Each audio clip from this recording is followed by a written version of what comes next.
Otep, cher Camille, je vais parler avec vous aujourd'hui des familiers. Si vous êtes chercheur en spiritualité, peut-être vous avez déjà entendu parler des familiers. Il existe certains noms similaires qu'on va retrouver dans plusieurs traditions africaines. Les familiers, en fait, c'est une catégorie d'esprits qui sont liés à votre famille. Une catégorie d'esprits qui sont liés à, on va dire, à votre ADN, qui sont liés à votre sang. C'est-à-dire que vous avez un grand-parent qui, de son vivant, a eu à faire des alliances avec certains esprits, ou même le grand-parent est décédé d'une façon étrange, d'une façon brusque, ou alors un membre de votre famille qui est décédé d'une façon brusque, et celui-là devient plus tard un type d'esprit qui va entrer dans cette catégorie qu'on appelle les esprits familiers. Chez les Bassans, on parle souvent de Sima. C'est une forme d'esprit, donc c'est presque la même chose. C'est comme les gnomes. En Europe, voilà, en Europe, on parle des gnomes. Chez les Bassans, on parle de Sima.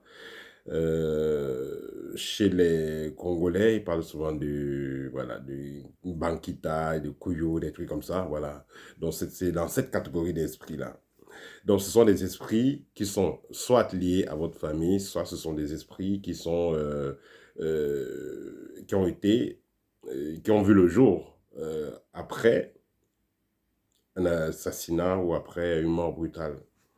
Donc, ces esprits-là sont donc capturés par des mystiques et vont donc être utilisés pour faire certains travaux, pour faire le sale boulot, comme on le dit souvent. Donc, ces esprits-là, on peut les envoyer, par exemple, créer un accident, on peut les envoyer rendre quelqu'un malade, on peut les envoyer tuer une personne, on peut les envoyer même empoisonner mystiquement une personne, c'est-à-dire qu'on met l'esprit-là dans la nourriture, on donne à quelqu'un qui va manger. Donc, c'est ça qu'on appelle dans les familiers. Il existe parfois des cas où des personnes inconsciemment vont entrer en contact avec ces esprits-là, mais pas dans le bon sens, et pas pour quelque chose, pas pour un résultat positif. C'est-à-dire que vous êtes un chercheur, vous êtes une personne lambda, vous allez dans votre village. Comme il y a une dame qui m'a parlé d'un cas récemment, elle m'a dit que il y a son frère qui allait nettoyer une tombe, et depuis qu'il allait nettoyer la tombe, il a des sérieux problèmes, que des blocages, que des problèmes. Pourquoi? Parce que il ne s'est pas bien préparé et est allé donc entrer en contact avec ce type d'esprit-là qu'on appelle les familiers. Et ce type d'esprit-là l'ont suivi et ont commencé à l'emmerder. Donc, vous avez par exemple un parent qui était, entre guillemets, très fort spirituellement. Il avait beaucoup d'attaques, il avait beaucoup d'esprits qui le calculaient, qui voulaient sa peau. Beaucoup d'effets boomerang, beaucoup de chocs en retour étaient sur ce dernier-là. Et plus qu'il était très solide, ces esprits-là n'arrivaient pas à en finir avec lui. Mais quand la personne va décéder, les esprits-là vont rester autour et vont attendre.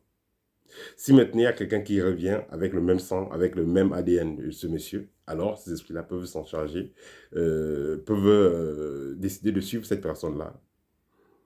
Et si cette personne n'a pas la même solidité que le parent qui était avant, ben, il sera dans les sérieux problèmes. Il y a des cas aussi où vous avez un jeune homme, il va vous dire qu'il était dans un pays X, Y, il se portait bien, ses affaires allaient bien, mais il allait faire les petites traditions chez lui. Après, il se retrouve avec des problèmes. Donc, c'est ce type d'esprit, justement, qui entre ici en exergue. Ces types d'esprits vont venir donc se coller à ce monsieur-là, à cette personne-là, et vont commencer à l'emmerder. Donc, voilà, en quelque sorte, les familiers. À quoi il faut s'attendre si vous entrez en contact avec ce type d'esprit-là. Et aussi, il faut noter que les familiers auront beaucoup plus besoin de sang. Donc, ce sont des esprits qui vont demander des sacrifices d'animaux, ce sont des esprits qui vont voler l'énergie de ceux qui habitent dans les maisons ou des personnes avec qui il y a le contact. Parce que ces esprits-là ne sont pas des esprits évolués. Ces esprits-là ont besoin donc d'évoluer par tous les moyens. C'est pourquoi ils seront faciles à gérer pour celui qui a la possibilité de les offrir le sang des agneaux. Cependant, travailler avec ces esprits-là, c'est pas matique parce que tôt ou tard, ça finit toujours par se retourner contre celui qui travaille avec. Parce que ces esprits-là, Ils vont vous demander le sang des animaux. À un moment donné, ils pourront s'insérer réellement dans votre famille et vous pouvez avoir des morts suspectes. C'est pourquoi il faudra éviter tout cela. Si vous voulez travailler avec le monde spirituel, il sera mieux de travailler avec vos ancêtres ou travailler avec certains anges qui sont, ou divinités qui sont liés à, voilà, qui sont liés à votre code vibratoire, qui sont liés à votre date de naissance, ainsi de suite. Voilà, évitez de sauter aveuglement dans des rituels, soi-disant que c'est la tradition, soi-disant qu'on faisait comme ça, il faut seulement faire parce que le grand-père a fait, la grand-mère a fait. Non, il faudra faire très attention. Peu importe le rituel qu'on vous propose, prenez toujours le temps de poser des questions et écoutez votre intuition. Si on vous demande de faire un rituel, vous avez beaucoup de doutes sur ce rituel-là, donc ça ne vous parle pas vraiment, prenez 2 à 3 jours de réflexion. Chaque soir, au coucher, faites une libation, versez un peu d'eau à terre et posez la question à vos ancêtres. Fermez les yeux, vous posez la question, demandez-les, est-ce que ce rituel est bon pour moi ou pas? Si c'est bon pour moi, donnez-moi un signe. Et c'est tout. Vous faites ce rituel-là pendant 3 jours de suite. Soyez certain, vous aurez la réponse. Une fois que vous avez la réponse, si elle est positive, vous allez donc faire le rituel. Si elle n'est pas positive, ne faites pas le rituel. Parce que ces esprits-là, dès qu'ils sont collés à vous, vous aurez des sérieux problèmes.